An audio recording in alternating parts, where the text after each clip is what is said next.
Hey everyone, welcome back to Corporate Decoder. Today we're diving into Matinas BioPharma Holdings' latest filing. It's got some twists and turns, including a boardroom decision that might make you question whether someone forgot how to count to 50% to 10T. Insights from corporate documents, make sure you're subscribed. We also have a Discord community linked in the description below where we dissect these filings together. Now let's get to it. This report is a Form 8K which companies file to announce major events. In this case, it's a mix of things, including a change to how many people need to show up to a meeting to make it official and some changes to employment agreements for top executives. First up, let's talk about the quorum. A quorum is the minimum number of people who need to be present at a meeting to make decisions valid. Matinas BioPharma changed its bylaws, which are the rules for how the company operates, to reduce the number of shares needed to be considered a quorum at a stockholders meeting. Before, a majority, meaning more than half, of the voting power was needed. Now, only 1/3 is required. Think of it like this. Before, if a vote needed 100 votes to be considered valid, at least 51 votes had to be at the meeting. Now, only 34 votes need to be there. The company says this change was made to make it easier to actually hold stockholder meetings. If people don't show up, it's hard to get anything done. Scroll item 5002, departure of Actior, certain officer scrolls off. Next, let's look at the changes to employment agreements. The company amended employment agreements with two key executives, Jerome Jabor, the CEO, and Keith Kuczynski, a top manager.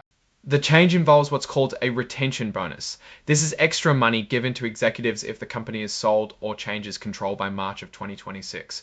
If there is a change in control of the company, like if another company buys them, these executives get a bonus if they stay with the company through the change. For Jabor, the bonus is the greater of his target bonus for the year of the change, or $299,000. So if his target bonus is higher than $299,000, he gets that amount.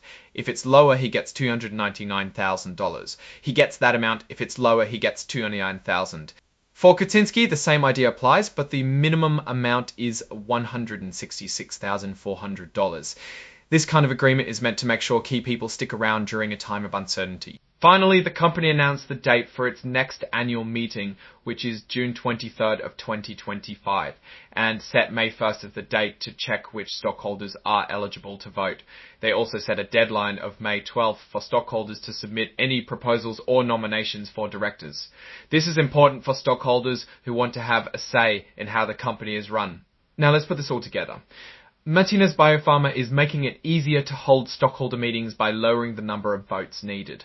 They are also incentivizing top executives to stay with the company if it gets bought or changes hands, and they are setting the stage for their annual meeting where stockholders can make their voices heard. What does all of this mean? Well, the change in quorum requirements could suggest that the company has had trouble getting enough stockholders to attend meetings in the past.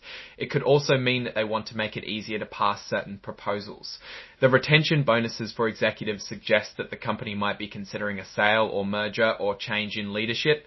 It is incentivizing them to stick around during the period, which suggests things are about to change. They want to assure some stability through the change. Overall, Matinas BioPharma seems to be preparing for some potential changes. The company seems to be trying to streamline its operations and incentivize its leaders to stay on board.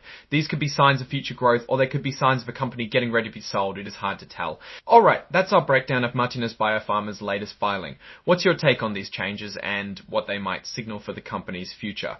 Drop your thoughts in the comments. If this analysis was valuable, hitting that like button really helps, and subscribe for more deep dives. Don't forget to check out the Discord in the description. Thanks for watching. See you next time.